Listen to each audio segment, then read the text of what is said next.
Gout is a type of debilitating inflammatory disease that causes excruciating pain. But the good news is that there's something delicious that can lower the risk of recurrent gout attacks. So let's start out talking about what gout is and its causes and associations. Okay, gout is really a disorder of purine metabolism. What does that mean? That the breakdown products of DNA, RNA, adenosine triphosphate, which is what energy is in the body, and other substances leads to a concentration of uric acid because it's the last product that's made. It's the waste product of purine metabolism.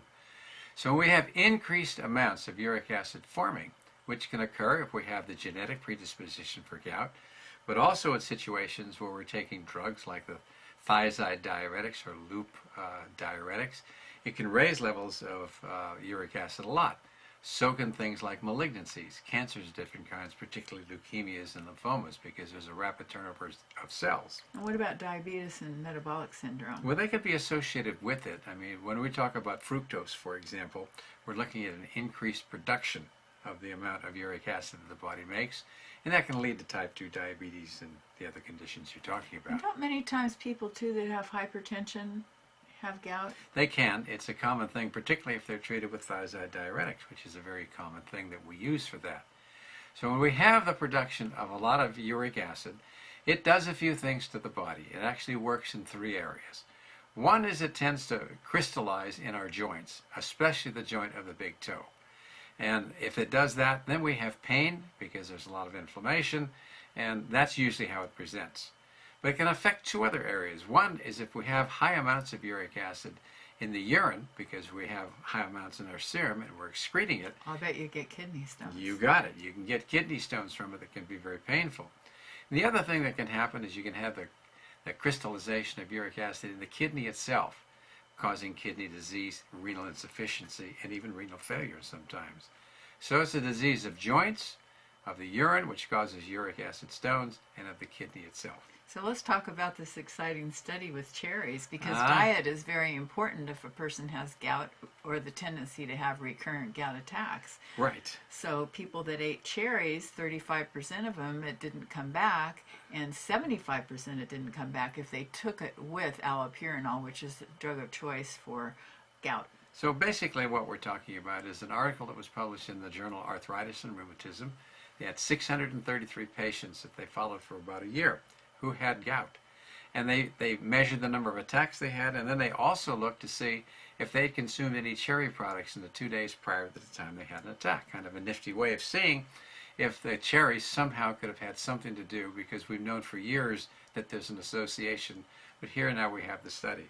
And what it showed is that up to taking 2 or 3 servings a day of cherries reduced the risk of getting gout by about a gouty attack by about 35%. So that's something to think about. It'd be one of those natural things that may support lowering uric acid. And you only have to eat 12 of them. I mean, and they're so good. Yeah, well, and if they're not in season and you can't eat them fresh, you can get them dehydrated. They're good sprinkled in salad and put them in muffins and so forth. They're just delicious. They taste like candy, actually. And you can get frozen ones, and you can get them in an extract or a concentrate, or drink cherry juice. Exactly. Lots of ways to get it, and why not do it in a way that's kind of fun? So this whole business of gout, okay, is one that is solvable for the most part. We tend to use the drug allopurinol. Its trade name is Xyloprim. But keep in mind that we shouldn't start out by treating people with large doses of allopurinol if you have gout, because it tends to mobilize the uric acid crystals that are in the joint, which can increase inflammation.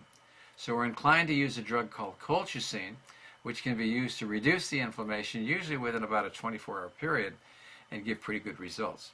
But like every drug, they have potential complications. But in general, this is a wonderful way to approach managing the symptoms and lowering the risk for redeveloping gout, because allopurinol is a drug that blocks the production of uric acid. And if we have less of that around, of course, the risk for developing it goes down. So you mentioned about staying away from meats because of the purines, and diet is so important with gout. So you really do need to to cut back on meat, especially organ meats. And also poultry and fish are included, and even gravy is included. But also limiting alcohol intake and fructose. Fructose is a big one. We talked about that in another show we just did. And there's definitely an increase in the production of uric acid in people who consume a lot of high fructose corn syrup or sugar. And saturated fats, they say to stay away from those, and also to choose complex carbohydrates like whole grains and vegetables and fruit and things like that. And low dairy also lowers the risk, and to drink a lot of water, which just sort of makes sense. Yeah, 8 to 16, what was it? 8? Well, that's a little excessive. You can drink 16 glasses a day. I'd like to see somebody do that. Well, that might wash out that uric acid. Well, yeah, it may make you going to the bathroom about every 10 minutes too. But that's something to keep in mind.